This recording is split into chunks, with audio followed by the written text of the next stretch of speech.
Hi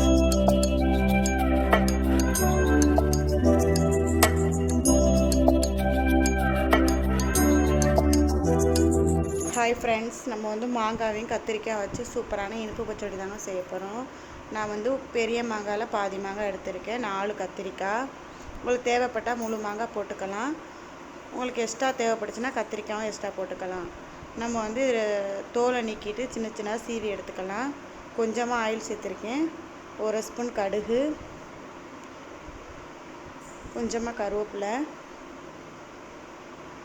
பெரிய size வெங்காயத்தில் வந்து சின்ன சின்னதாக வெட்டி வச்சுருக்கேன், அது 1. லேசாக வதங்கினதும் நம்ம இப்போ வந்து தக்காளி சேர்க்கலாம். தக்காளி வந்து பழமான தக்காளி வந்து 1 தக்காளி, அதையும் சின்ன சின்னதாக வெட்டியிருக்கேன்.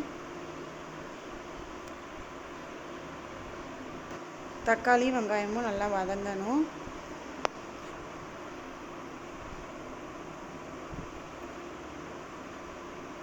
இப்போ நம்ம எடுத்து வச்சுருக்கோம்ல மாங்காய், அந்த மாங்காவையும் சேர்த்துடலாம்.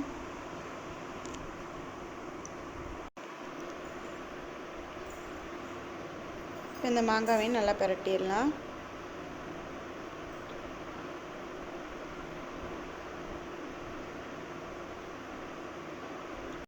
இப்போ நம்ம எடுத்து வச்சுருக்க கத்திரிக்காய் சேர்த்துடலாம்.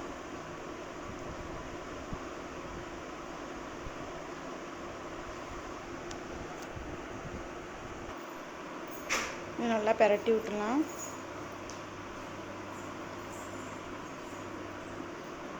இப்போ நான் இதில் வந்து கொஞ்சமாக உப்பு சேர்க்குறேன், அதிகமாக உப்பு சேர்க்க வேண்டாம். நம்ம வந்து சுகர் சேர்க்குறனால டேஸ்ட்டு வந்து வேறு மாதிரி ஆயிரும்.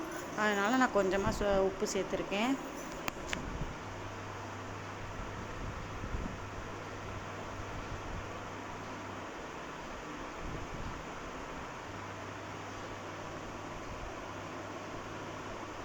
கால் டீஸ்பூன் மஞ்சத்தூள், 1/2 ஸ்பூன் மிளகாத்தூள்,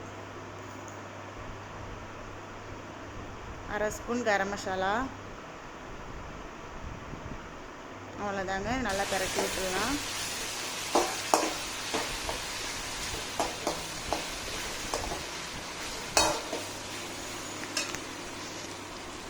இதில் வந்து ஒரு 1/2 டம்ளர் தண்ணி சேர்த்து நல்லா வேக வச்சுக்கலாம்.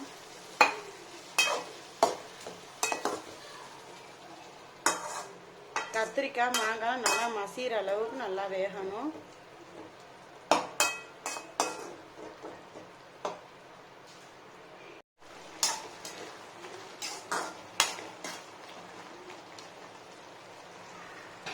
கத்திரிக்காயும் மாங்காயும் கொஞ்சம் மசிஞ்சிருச்சு, இன்னும் கொஞ்சம் மசியணும். இதுக்கு நான் வந்து இன்னொரு 10 நிமிஷம் ஆகட்டும். அதுக்குள்ளே நம்ம வந்து 1 ஸ்பூன் சுகர் சேர்த்துடலாம்.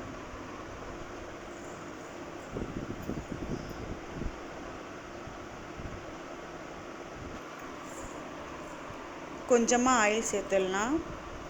இந்த ஆயிலே கொஞ்சம் நேரம் நல்லா சுண்டி வரட்டும்.